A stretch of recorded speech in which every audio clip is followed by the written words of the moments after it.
لا يستوي أصحاب النار وأصحاب الجنة أصحاب الجنة هم الفائزون.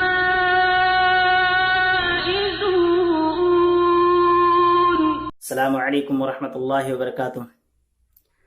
الحمد للہ کفا وسلام علی عبادہ الذین اصطفى اما بعد فاعوذ باللہ السمیع العلیم من الشیطان الرجیم بسم اللہ الرحمن الرحیم قل ان صلاتی ونسکی ومحیای ومماتی للہ رب العالمین سبحانک لا علم لنا الا ما علمتنا انک انت العلیم الحکیم قال رب اشرح لي صدری ويسر لي امری واحلل عقدۃ من لسانی یفقهوا قولی رب زدنی علما.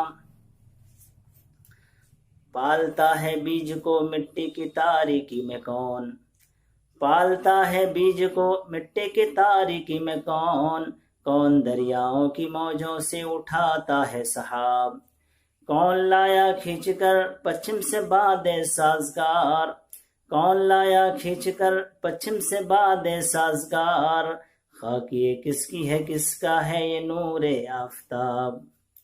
محترم عزیزان ملت اسلامیہ، میرے دینی و ملی بھائیوں، آج کے اس تقریر کا عنوان ہے قربانی کا مقصد. قربانی ایک عظیم عبادت ہے.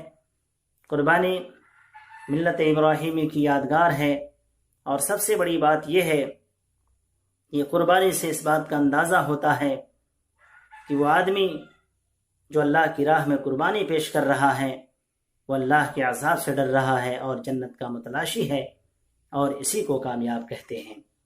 قرآن مقدس کے اندر اللہ رب العزت ارشاد فرماتا ہے فَمَنْ زُحْزِحَ عَنِ النَّارِ وَأُدْخِلَ الْجَنَّةَ فَقَدْ فَازَ، جو شخص آگ سے بچا لیا جائے اور جنت میں داخل کر دیا جائے بے شک وہی کامیاب ہے.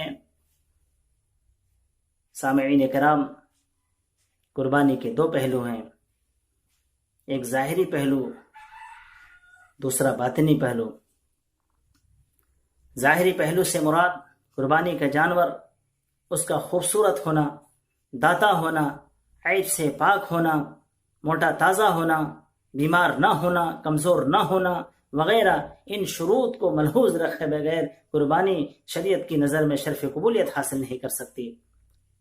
قربانی کا دوسرا پہلو باطنی ہے، یعنی تقوی اور اخلاص نیت، جس کی جانب اللہ رب العزت نے اشارہ فرمایا لَن يَنَالَ اللَّهَ لُحُومُهَا وَلَا دِمَاؤُهَا وَلَكِنْ يَنَالُهُ التَّقْوَى مِنْكُمْ، یعنی اللہ کو قربانی کا گوشت اور لہو نہیں پہنچتا بلکہ تمہارا تقوی پہنچتا ہے. اور نبی محترم علیہ الصلوۃ والسلام نے ارشاد فرمایا ان اللہ لا ينظر الى صورکم واموالکم ولکن ينظر الى قلوبکم واعمالکم، بے شک اللہ رب العزت تمہاری صورتوں اور تمہارے مالوں کو نہیں دیکھتا بلکہ تمہارے دلوں اور عملوں کو دیکھتا ہے کہ تمہارے دل کے اندر تقوی کس قدر ہے.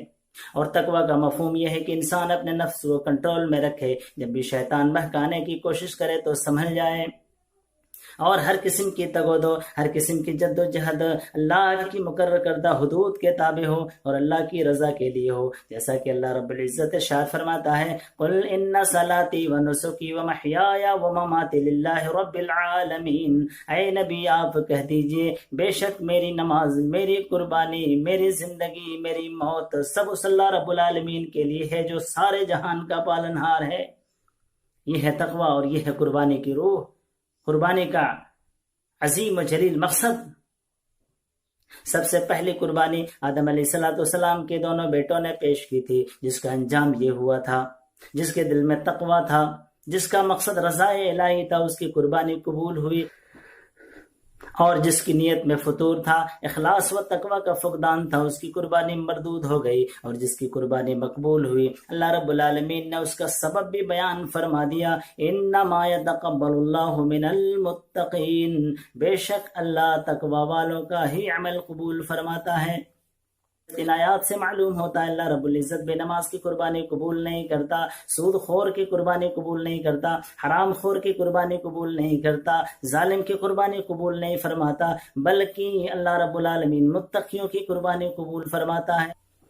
اور تمام عبادات میں بالخصوص قربانی جیسے عظیم عمل میں اخلاص نہایت ہی ضروری ہے، جیسا کہ اللہ رب العزت نے ارشاد فرمایا وما امروا الا ليعبدوا الله مخلصين له الدين حنفاء ويقيموا الصلاة ويؤتوا الزكاة وذلك دين القيم، اور انہیں اس بات کا حکم دیا گیا کہ صرف ایک اللہ کی عبادت کریں اور اسی کے لیے دین کو خالص رکھیں، ابراہیم حنیف کے دین پر، اور نماز کو قائم رکھیں اور زکوٰۃ دیتے رہیں، یہی ہے دین سیدھی ملت کا۔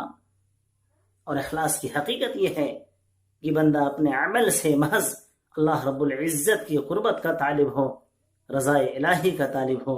الہ العالمین ہم سب کو اس کی توفیق مرحمت فرمائے، الہ العالمین ہم سب کی قربانیوں کو قبول فرمائے، آمین۔ تقبل یا رب العالمین، وآخر دعوانا ان الحمد للہ رب العالمین۔